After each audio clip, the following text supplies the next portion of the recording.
আসসালামু আলাইকুম। আজকে আপনাদের সাথে শেয়ার করব আমার ওয়েট লস জার্নির একটা স্পেশাল ধরনের স্যুপ। অ্যাকচুয়ালি মাহবুবা শামস আপুর এই স্যুপটা বানানো দেখে আমারও খুব বানাতে ইচ্ছে করলো। এটা আর কিছুই না, বিটরুট স্যুপ। আমার ফ্রিজে কিছু ফ্রোজেন ভেজিটেবলস ছিল, বিট ছিল, তারপরে ছিল গাজর এবং টমেটো। এগুলো অ্যাকচুয়ালি লাগে। পানি একটু গরম করে আমি জাস্ট আমার ভেজিসগুলা একটু ২-৩ মিনিট বয়েল করে নিয়েছি। তারপর জাস্ট ব্লেন্ডারে ব্লেন্ড করব।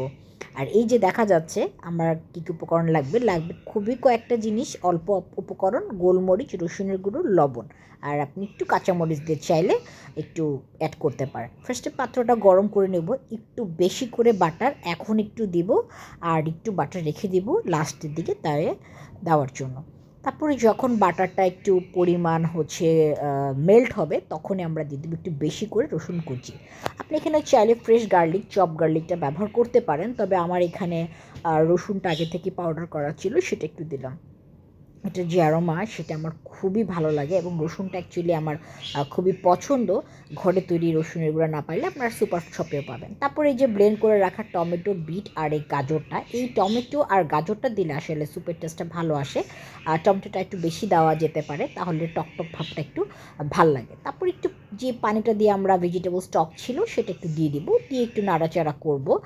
উপকরণ খুব বেশি কিছু আর লাগবে না, আর শুধু বাকি থাকবে হচ্ছে একটু পাপরিকা পাউডার থাকলে দিতে পারেন, রঙটাও ভালো আসে।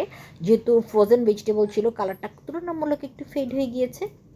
তারপর দিয়ে দিব একটু গোলমরিচ। আপনারা চাইলে একটু কম বেশি করতে পারেন, আপনাদের টেস্টের উপর ভ্যারি করে। আমি একটু পিউরিটা একটু বেশি পাতলা করছি, কারণ আমার কাছে ভেজিটেবল স্টক যেটা ছিল একটু বেশি ছিল, ওটা ফেলে দিতে ইচ্ছা হয়নি।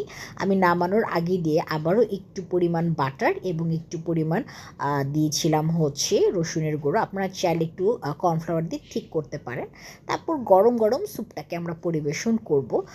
স্যুপটা পরিবেশনের সময় কালারটা এখানে সেভাবে বোঝা যাচ্ছে না, তবে আপনারা চাইলে এটার সাথে একটু অরিগ্যানো অ্যাড করতে পারেন, একটু লেবুর রস জাস্ট একটু দিয়ে দিবেন, এবং আমি একটু দেখিয়েছিলাম আপনাদেরকে কাঁচামরিচ, এই কাঁচামরিচ কুচিটা আমি জাস্ট একটু হালকা করে দিয়ে দিব, এবং গরম গরম স্যুপটা খেতে খুবই মজা। তবে যারা বিটার স্মেল পছন্দ করেন না, তাদের কাছে ভালো নাও লাগতে পারে।